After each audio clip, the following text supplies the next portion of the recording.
It's important to remember that the mitzvah, that the command of Sfirat HaOmer, of counting the days from the second day of Pesach until Shavuot, is a mitzvah.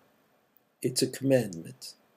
However, there's a machloket amongst the Rishonim as to whether this is a mitzvah deoraita, a mitzvah, we're fulfilling a mitzvah in the Torah, or rather the mitzvah is only a mitzvah derabanan in our time.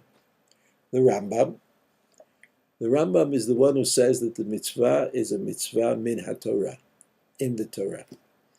And the Rambam in the 7th parak of Tmidim and Musafim, which is about the korbanot that are given every day and the extra additional korbanot that are given occasionally, Halacha Kavbet writes, it's a positive commandment.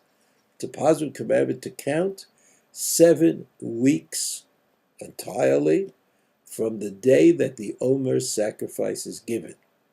And this is clearly stated in the Pasuk, Usfartem lachem imachrat Shabbat, Sheva Shabbatot. And you have to count from the day after the Shabbat, which in this case means the day following the first day of the Yom Tov of Pesach, and you have to count 7 weeks.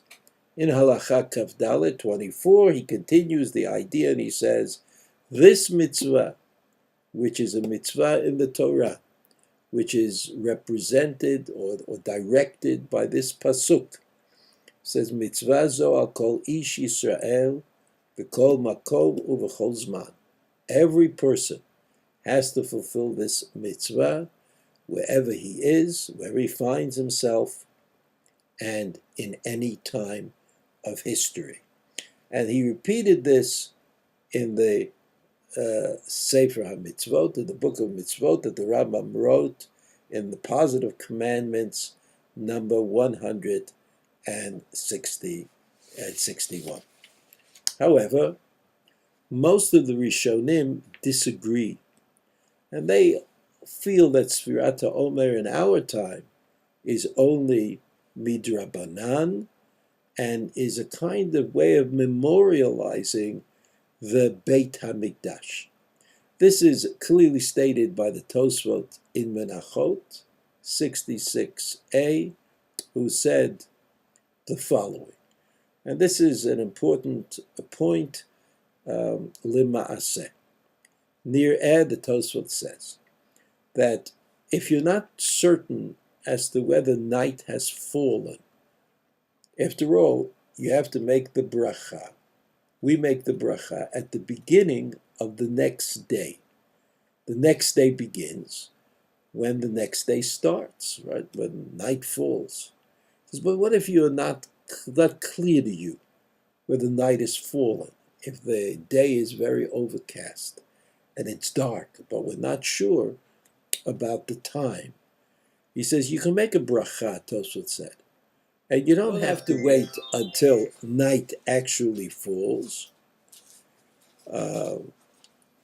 since the mitzvah is only a mitzvah midirabanan. Now, therefore, it would seem that the machloket between the Rambam and the Tosfot in this case has a practical application. And that application has to do with the fact that many balabatim daven on time. Many balabatim daven on time when they come to daven mincha. But they daven mariv a little bit earlier than they should. And so the question is, can they say Sfirat HaOmer earlier than nightfall? The answer would be, according to the Rambam, no, that you should do the mitzvah in the way it was originally conceived in the Torah, because the fulfillment today is the fulfillment of a Torah obligation. According to Tosfot, it is possible to say the bracha earlier than nightfall because the mitzvah is only midrabanan.